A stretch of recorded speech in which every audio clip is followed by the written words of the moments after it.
सिद्धाय ओम नमः शिवाय। नमो अरिहन्ताणं नमो सिद्धाणं नमो ऐरियाणं नमो वज्रायाणं नमो लोये सबसाहूणं नमः शमय साराय स्वानुभूत्या चकासते चिस्वावाय वावाय सर्वभावान्तरक्षिते।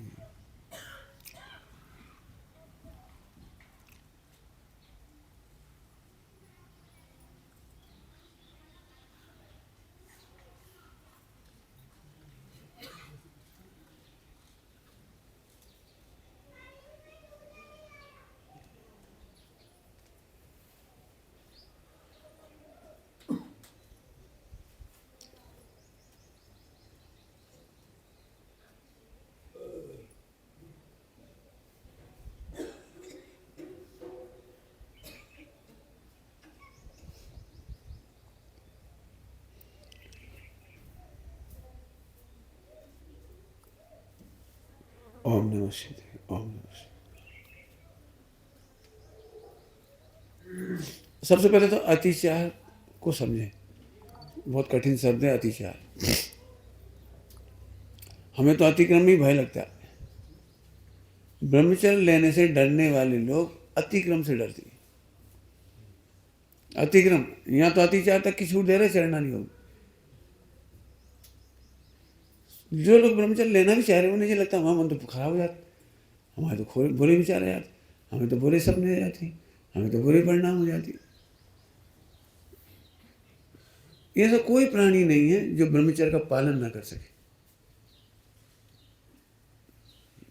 ऐसा कोई प्राणी नहीं है। प्राणी, आप मुझे विश्व का एक भी आदमी ऐसा बता दो जो ब्रह्मचर्य का पालन ना कर सके। बस उसी की सरलता बताने के लिए अभी तो हम केवल अतिचार बता रहे, ब्रह्मचर्य का प्रसंग आगे जब विस्तार से बताएंगे आपको। मैंने ये बहुत दीनता देखी है और ब्रह्मचर्य का डर देखा है, तो मैं उसे मिटाने के लिए थोड़ी चर्चा बाद में करूंगा। लेकिन अभी तो मैं ये कह रहा हूँ, अतिचार का मतलब होता है त्यक्त विषय का सेवन। अब ये बड़ा कठिन काम है। त्यागे हुए विषय का सेवन करने की बात चल रही है। रात्रि भोजन त्याग का अतिचार है कि रात्रि में भोजन कर ली। अब कैसे कैसे समझ में आया? अपन रहे भ्रष्ट ही होगा। और कुछ मैं कह रहा हूँ, कल परसों भी मैंने कहा था, कभी किसी के जीवन में गलतियां देख करके, खान पान, रहन सहन, उठना बैठना, कोई सी भी, आप उसका अवगुण करिए, फैलाइए मत। अतिचार है वो। यदि वो आसक्ति करता है तब अनाचार होगा, यदि वो अनासक्त है, उसे गिलानी है। मैं एक बात जानता हूँ, 99% चांस हैं कि सरल जीवों को अपनी गलती होने के बाद पश्चाताप होता है, निंदा होती है, गर्ह होती है, खेद होता है, अंतर में लगता है क्यों होती है भाव, क्यों होती है भाव। इसका मतलब है कोई भी व्यक्ति आसक्ति की सीमा नहीं जाता। नहीं चाह करके भी जो परिणति होती है वो उदयाधीन है। उदयाधीन तीव्र कषाय का वेग है। हर कषाय में लेना, चाहे वो क्षुधा वेदनी हो, तृषा वेदनी हो, और भी जो भी हैं, वे सबके घटाना। तो अतिचार में पहले तो ये मैं समझाऊंगा कि ये अतिचार माने त्यागे हुए विषय का सेवन कैसे हो जाता है। जनरली इसकी व्याख्या करना बहुत कठिन पड़ती है, और मैंने जो भी व्याख्याएं पढ़ी लगभग वहाँ ये नहीं लिखा है कि त्यागा हुआ विषय का सेवन कैसे करता है। ये लिखा हुआ है कि उससे बचना चाहिए।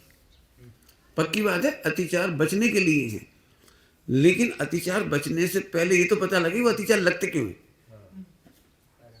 बहुत अच्छी भाषा में सुनोगे, अज्ञान से और तीव्र हृदय से, कसायों के तीव्र हृदय से अतिचार लगती, तो उसका अज्ञान दूर करने लायक है, निंदा करने लायक नहीं। उसका तीव्र हृदय को मंद हृदय में आकर्षित करने लायक है, करना नहीं हो। कुछ कह गए हम, तीव्र हृदय को मंद हृदय में बदलना बुद्धिपूर्वक का कर्तव्य। क्या उपाय है उसका? है उसका उपाय, उसकी चर्चा भी बहुत बड़ी है। यदि आप कहो तो ब्रह्मचर्य पे मैं बोलूँगा एक दिन खूब विस्तार से। लेकिन अभी इतना है कि सत्संगति उसका सबसे अच्छा तरीका है। ट्रांसपेरेंसी, यदि आप अपने गुरु से ट्रांसपेरेंट हैं तो आप अब्रह्म को जीत जाएंगे। और यदि गुरु से छिपाते हैं, साधर्मियों से बचने की कोशिश करते हैं, तो अब 3 लोक में बचाने वाला कोई पैदा नहीं होगा। भगवान का समोसरण भी आपको आकर्षित नहीं कर सकता, गुरु आपको आकर्षित कराते हैं। इसलिए गुरु के सामने नियम लेने का निषेध है। ओ देव के सामने, केवली के सामने, देव के सामने नियम लेने का निषेध है, केवली से दीक्षा लेने का निषेध है। गुरु चाहिए, गुरु। क्यों? वे बीतरागी हैं, तुम चाहे जो कर लो, वे कुछ नहीं कहेंगे। और गुरु तो गुरु तो वैद्य के समान है, वैद्य के समान है। आजकल के डॉक्टर, मैं किसी की निंदा नहीं कर रहा हूँ, लेकिन पुराने जमाने के वैद्य बहुत अच्छे होते थे। जब वे बार बार त्रुटि करते थे, त्रुटि जैसे हम तम्बाकू खा रहे, उन्होंने कही भाई देखो हम नहीं बचा पाएंगे, इलाज नहीं कर पाएंगे, तम्बाकू छोड़ो आप। हाँ हाँ बात तो सही है, बत्ता ना खाओ। तो पुराने जमाने के जो वैद्य होते थे, हम पैसा नहीं चाहिए, हमें उठाओ पहले जाओ, जब तक तम्बाकू नहीं छूटे हमारे पास मत आइए, नहीं चाहिए पैसा, जाओ हटो निकल जाओ यहाँ से कहते थे। गुरु वैद्य के समान है। गुरुओं का भय असंख्यात दोषों को आकर्षित कर देता है। भय, भय, भय क्या होता है? अभी भय समझाने में समय लगेगा मुझे। भय का मतलब तुम जो समझ रहे वो नहीं है जो मैं कह रहा हूँ। मुझे अपने दोषों को मिटाने की गरज है, और यदि गुरु मेरे से नाराज हुए और मेरी उपेक्षा कर दी, मेरा तिरस्कार कर दिया, तो मेरा क्या होगा? किसी भी कीमत पर गुरु रूठना नहीं चाहिए। तुम्हारी माशा में गुरु नाराज नहीं होना चाहिए, मेरी उपेक्षा नहीं करना चाहिए। मेरा वे ही मुझे मुक्त कर पाएंगे।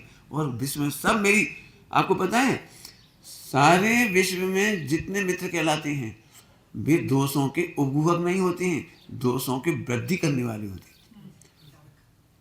जाओ मिलिए, आप देख लो, कोई से भी कह के देखो हमारे भाव ऐसे हो रहे। मैं तो अपनी बात कह रहा हूँ, मेरे को हिंदुस्तान में पंडित साहब से दूसरा कोई मिला ही नहीं। मैं बहुत अच्छे बुजुर्ग विद्वान, बहुत बड़े बुजुर्ग विद्वान, जिनका जीवन पर मेरे पास प्रभाव था, जिनका मेरे ऊपर प्रभाव था, मैंने उनके बहुत प्रवचन सुने बचपन से, और पूरे समाज में उनकी बड़ी प्रतिष्ठा थी, हमारे घर में बड़ा आदर था उनके प्रति। तो मैं उनसे कुछ कहूँ तो अब वो यही कहते थे, बेटा ब्रह्मचर्य बहुत कठिन, परिणाम नहीं टिकते, तुम तो ब्याह कर लो। तो मुझे लगा कि अब मैं कहाँ जाऊँ, किसे बताऊं, किसे कहूं कि मेरे परिणामों में उथल पुथल क्या हो रही है। सब तरफ से मझधार ये लगती थी, नहीं ब्रह्मचर्य नहीं ले सकते आप।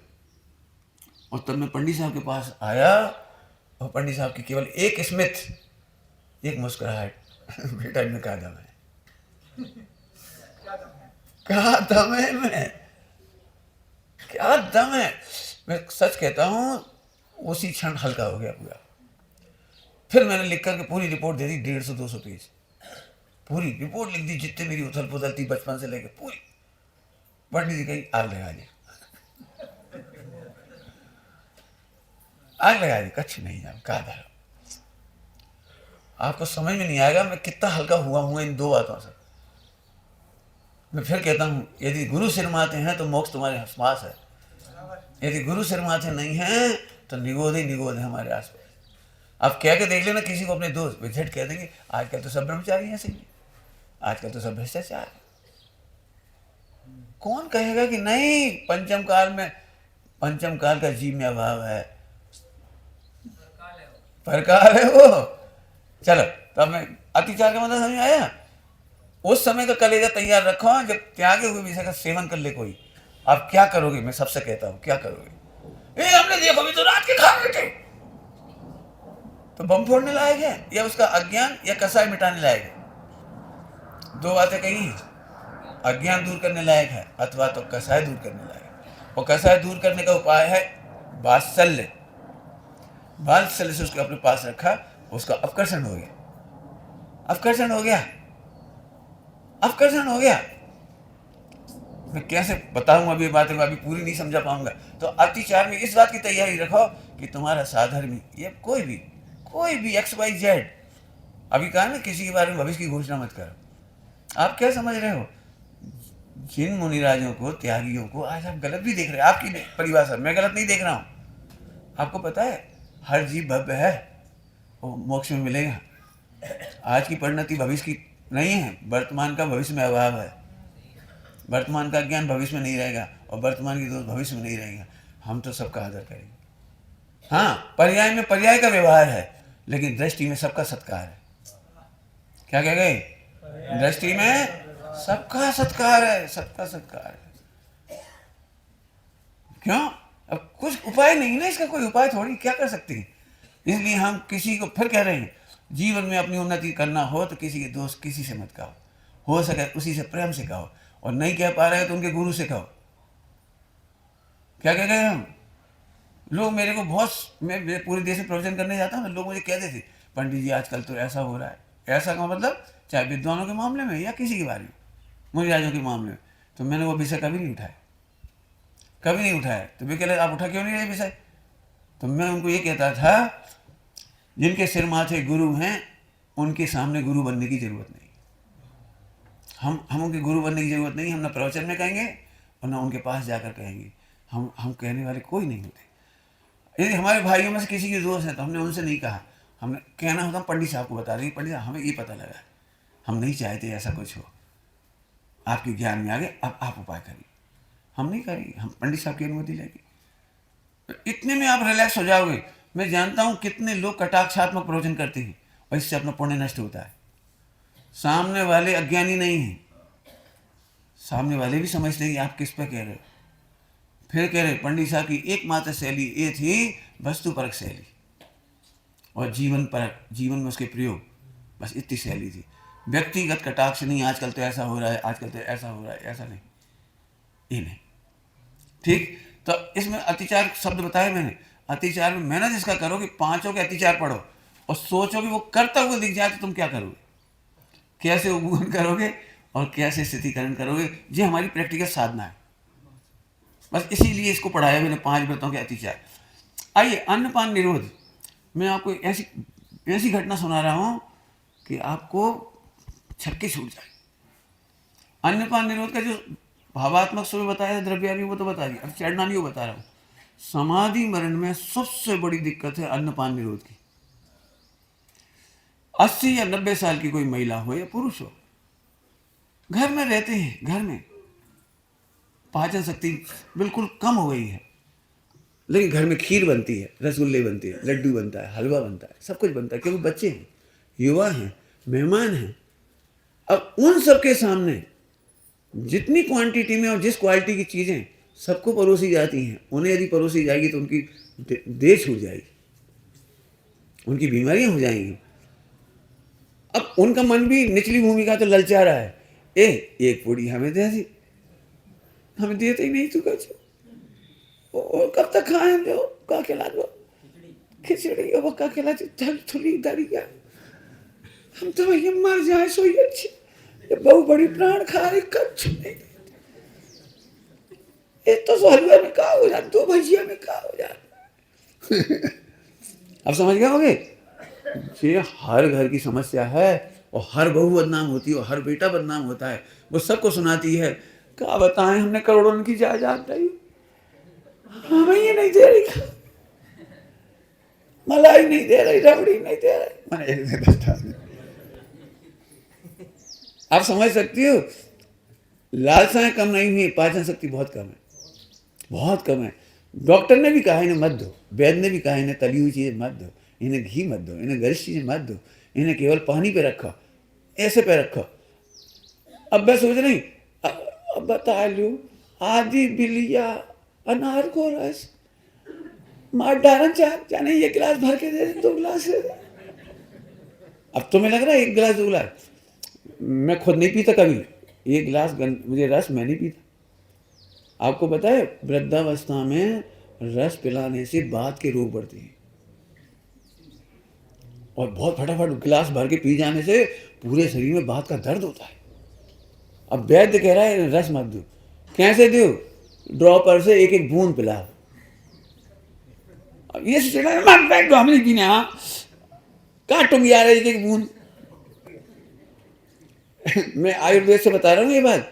आयुर्वेद में यदि आपको दांत मजबूत करना हो तो गन्ने चूस के खाओ, और दांत गिराना हो तो गन्ने का रस पियो।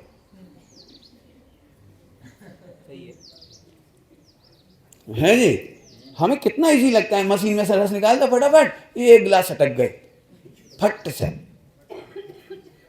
आयुर्वेद और नेचुरोपैथी मना करती है, वो एक एक बूंद पीने के लिए कहती है। अब आप समझ रहे समाधि मनन कराना कितना कठिन काम। अब सोचो समाधि मनन, यदि मैं समाधि मनन कराऊं, वो चिल्लाएगा आदमी, मार डालो जो समझते हैं, कच्छ नहीं दे रहे, 15 दिन होगा हो, इतना सा पानी दिए थे बात।